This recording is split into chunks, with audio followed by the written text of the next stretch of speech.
এর গল্প। এক কুমির আর এক শেয়ালের গল্প। একটা কুমির ছিল, বাস করত নদীতে। নদীর পাড়ের কাছাকাছি অল্প স্বল্প জলে ঘোরাফেরা করত, ঘুরে বেড়াতো। সেই নদীর কিনারায় ছিল একটি পাথর, তার নিচে থাকতো একটা ছোট্ট কাঁকড়া। কাঁকড়ার কুমিরের মধ্যে ছিল দারুণ বন্ধুত্ব। দুজনে মুখোমুখি বসে অনেক দিন গল্প আর সময় কাটাতো। বেজায় খিদে পেয়ে গেছে একদিনকে। কুমির একদিন নদীর কিনারায় সেই পাথরের কাছাকাছি কাঁকড়ার ঘরের দোরগোড়ায় এসে হাঁক পারল, কাঁকড়া ভাই, ও কাঁকড়া ভাই, বাড়ি আছো? কে? কাঁকড়া মুখ বাজিয়ে জবাব দিল।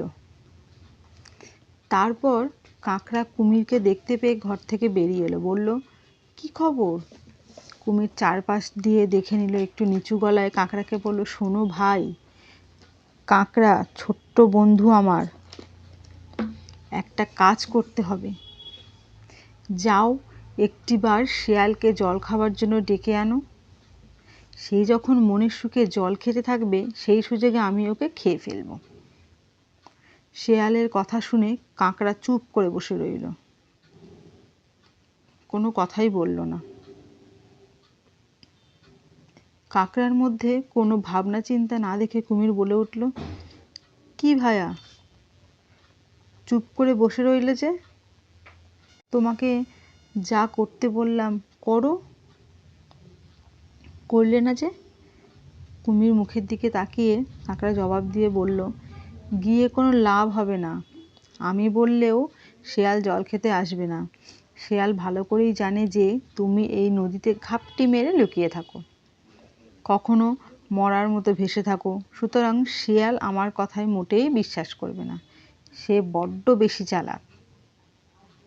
নদীর ধারে সবুজ গাছপালার ভেতর ছিল একটি সুন্দর ফুলের গাছ। সব সময় ফুলে ফুলে রঙিন হয়ে থাকতো গাছটা। গাছটার চারপাশে ঝরে পড়া ফুলে ভর্তি হয়ে থাকতো সব সময়। মনে হতো যেন ফুলের বিছানাকেও সাজিয়ে রেখেছে। অনেক ভেবেচিন্তে কুমির বলল, তাহলে এক কাজ করা যেতে পারে। কাঁকড়া তখন বলল, কি কাজ?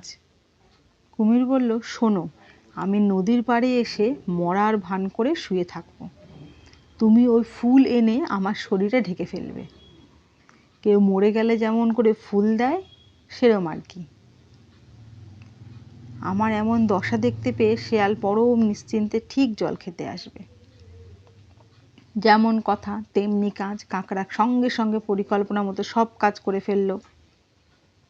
নদীর পাড়ে ফুল গাছটার কাছাকাছি কুমির মরার মতন পড়ে রইল। একটা একটা করে ফুল এনে কাঁকড়া ঢেকে ফেলল কুমিরের প্রায় সবটা শরীরটা। তারপর সে চলল শেয়ালের সন্ধানে। শেয়ালের সঙ্গে দেখা হতেই কাঁকড়া বলল, কি শেয়াল দাদা, নদীতে জল খেতে যাবে নাকি? যাবে না? অনেক দিন তো তুমি জল টল খাচ্ছ না দেখি। নদীর জলটা কিন্তু আজকাল বেশ পরিষ্কার। যাব কি করে? শয়তান কুমিরটা তো ঘাপটি মেরে বসে থাকে, তেষ্টা থাকলেও জল খাবার কোনো উপায় নেই। এই কথাটা বলল শেয়াল। কাঁকড়া তখন বলল, আর ভাবনা নেই, এবার নিশ্চিন্তে যেতে পারো। শিয়াল সঙ্গে সঙ্গে জিজ্ঞাসা করলো, কেন কেন, তার জন্য কি হয়েছে? কাঁকড়া এবার জবাব দেয়, ও আপদ বিদায় হয়েছে। ফুল গাছটালটায় গিয়ে একবার দেখবে চলো, কুমিরটা কেমন মরে পড়ে আছে। ফুল দিয়ে সাজিয়ে এইমাত্র আমি আমার শেষ শ্রদ্ধা নিবেদন করে এলাম। শতে হলেও বহুদিন তো পাশাপাশি ছিলাম আমরা। কাঁকড়ার কথায় শেয়াল এক কুমিরকে দেখতে গেল। চুপচাপ শুয়েছিল কুমির, সারা শরীর তার ফুলে ঢাকা। শিয়াল খুব ভালো করে দেখলো সব কিছু। তারপর কাঁকড়াকে বলল, কুমির ভায়া বেঁচে নেই তো সত্যিই খুব দুঃখের কথা, কিন্তু একটা ব্যাপার আমার খুব অবাক লাগছে। তখন কাঁকড়া বলল, কি জানলে? আমাদের দেশে কুমির যখন মারা যায় তখন কিন্তু তার লেজটা ধীরে ধীরে নড়তে থাকে। শেয়ালের কথা যেই না কানে গেল, অমনি কুমির তার লেজটা নাড়া শুরু করলো। তা দেখে শেয়াল তো ওখান থেকে দে ছুট, নদীতে আর জল খেতে এলো না। যে নদীতে গিয়ে আমার আর কোনো কাজ নেই। কথাগুলি ওদের দিকে ছুড়ে দিয়েই বনের আড়ালে মিলিয়ে গেল শেয়াল।